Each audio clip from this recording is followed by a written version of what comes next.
Welcome back guys to C plus plus programming course. तो आज की इस वीडियो में हम देखेंगे कि हम क्लास कैसे डिफाइन करते हैं और ऑब्जेक्ट्स जो हैं वो कैसे बनाते हैं सी प्लस प्लस के अंदर।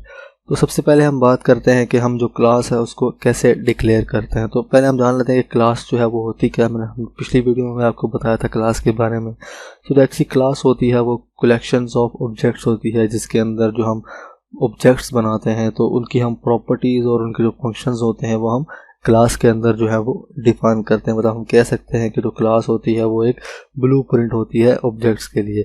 सो क्लास डिक्लेयर करने का सिंटैक्स देखते हैं कि वो क्या है। तो क्लास हम डिक्लेयर करते हैं यूजिंग क्लास कीवर्ड। तो सबसे पहले हम जो है वो क्लास कीवर्ड जो है वो लिखते हैं। तो जो क्लास हम डिक्लेयर करते हैं, ये जो हमारा मेन फंक्शन होता है उससे बाहर करते हैं, उससे पहले करते हैं डिक्लेयर। तो सबसे पहले हम क्लास कीवर्ड लिखते हैं एंड देन उसके बाद यहाँ पे क्लास का कोई यूनिक सा जो है वो नाम लिखते हैं एंड देन उसकी बॉडी के अंदर हम जो है वो एक्सेस स्पेसिफायर्स जो है वो यूज़ करते हैं। सो एक्सेस स्पेसिफायर जो है वो कुछ कमांड्स होती हैं जिसके अंदर हम जो क्लास के मेंबर्स होते हैं उनका एक्सेस लेवल जो है वो डिफाइन करते हैं। इनके बारे में हम नेक्स्ट वीडियो में जो है वो डिटेल से पढ़ेंगे कि एक्सेस स्पेसिफायर जो है वो क्या होते हैं। तो जो हमारे डेटा मेंबर होते हैं हम उनको जो है वो प्राइवेट रखते हैं। इसका मतलब ये होता है कि हमारे जो डेटा मेंबर्स होते हैं उनको हम आउटसाइड द क्लास जो है वो एक्सेस नहीं कर सकते। तो जो ऊप का मेन फीचर ये है कि इसमें जो है वो डेटा हाइडिंग होती है। जो हमारा डेटा होता है हम उसको जो है वो हाइड करके रखते हैं ताकि कोई दूसरी क्लास से जो है अगर हम इसको एक्सेस जो है वो ना कर सके। अगर हम एक्सेस करना चाहें तो उसके लिए हम जो है वो इनहेरिटेंस जो है वो यूज़ करते हैं। तो जो हमारे डेटा मेंबर्स होते हैं या अगर हम लोग के फंक्शंस जो हैं उनको प्राइवेट रखना है तो उसके लिए जो है वो हम प्राइवेट एक्सेस स्पेसिफायर का जो है वो यूज़ करते हैं। तो यूजली अगर हमने से हम डेटा मेंबर्स को जो है वो प्राइवेट जो है वो रखते हैं। अगर हम यहाँ पे कोई भी एक्सेस स्पेसिफायर जो है वो यूज़ नहीं करते तो जो डिफ़ॉल्ट होता है वो प्राइवेट ही जो है वो यूज़ होता है। एंड देन उसके बाद सबसे पहले हम डेटा मेंबर्स जो है वो डिफ़ाइन करते हैं प्राइवेट एक्सेस स्पेसिफायर को यूज़ करके। अगर हम यहाँ पे प्राइवेट ना भी लिखें तो तब भी जो डिफ़ॉल्ट होता है वो प्राइवेट ही होता है। अगर हमने कोई मेंबर फंक्शन प्राइवेट रखना है तो वो भी हम जो है वो प्राइवेट एक्सेस स्पेसिफायर के अंदर जो है वो लिख सकते हैं।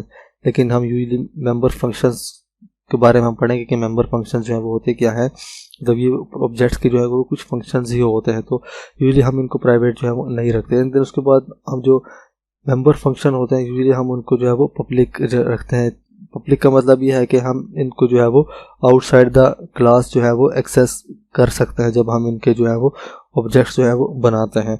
सो ये एक एग्जांपल है जिसमें हमने एक जो है वो क्लास बनाई है पर्सन के नाम से, जिसके अंदर इसके हमने कुछ डेटा मेंबर जो है वो रखे हैं। उनकी जो एक्सेस स्पेसिफायर हमने दिया है वो दिया है प्राइवेट। तो यहाँ पे 3 डेटा मेंबर हैं, कैरेक्टर नेम, इंटेज, और यहाँ पे किसके कुछ फंक्शंस जो हैं वो हो सकते हैं।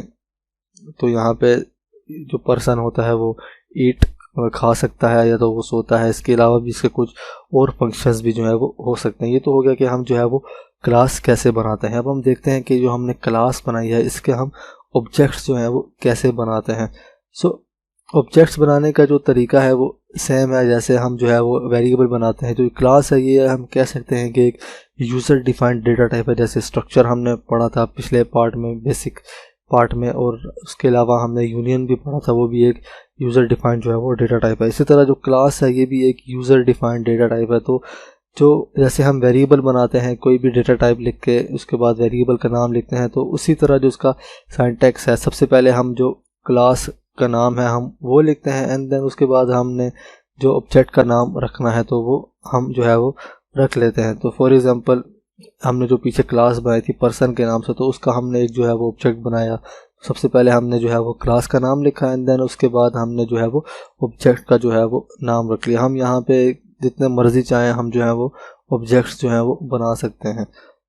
सो अब देखते हैं कि हमने जो ऑब्जेक्ट तो बनाया है, हमने अब जो है वो जो हमारे डेटा मेंबर्स हैं या हमारे जो फंक्शंस हैं उनको हम जो है वो एक्सेस कैसे करते हैं। तो अगर हमने ये मेंबर फंक्शंस को जो है वो एक्सेस करना है तो हम डॉट ऑपरेटर के ज़रिए जो है वो एक्सेस करते हैं। तो हमने जो ऑब्जेक्ट बनाया है वो जॉय के नाम से है, तो हम सबसे पहले ऑब्जेक्ट का नाम लिखते हैं एंड देन उसके बाद जो हमने फंक्शन एक्सेस करना है, हम जो डेटा मेंबर हैं उनको हम क्लास के बाहर जो है वो एक्सेस नहीं कर सकते क्योंकि हमने इसके साथ जो है वो प्राइवेट एक्सेस स्पेसिफायर लगाया है। तो हम इनको क्लास के अंदर ही एक्सेस करते हैं यूजिंग जो मेंबर फंक्शंस होते हैं। और आगे हम एक और कॉन्सेप्ट पढ़ेंगे जिसको हम बोलते हैं कंस्ट्रक्टर्स। तो उनके ज़रिए भी हम जो डेटा मेंबर्स हैं उनको जो है वो एक्सेस करते हैं। तो हम सबसे पहले जो है वो ऑब्जेक्ट का नाम लिखते हैं एंड देन उसके बाद डॉट ऑपरेटर जो है वो लगाते हैं। देन उसके बाद हमने जो भी फंक्शन जो है वो एक्सेस करना है तो हम उसका जो है वो नाम जो है वो लिख लेते हैं। ये क्योंकि फंक्शन पैरामीटर ले रहा है तो हम उसके अंदर वो पैरामीटर्स भी जो है वो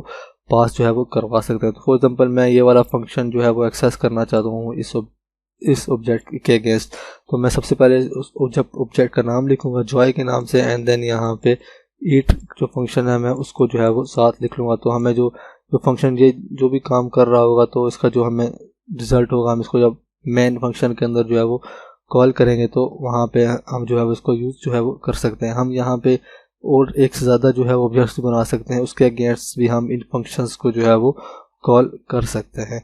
तो अब हम जो बेसिक कॉन्सेप्ट है कि हमने क्लास कैसे डिक्लेयर करना है, ऑब्जेक्ट कैसे बनाना है, तो अब हम इसको यूज़ करके कोई सिंपल सा जो है वो कोड लिखते हैं। तो उसके लिए मैं विजुअल स्टूडियो कोड में जो है वो चला जाता हूँ।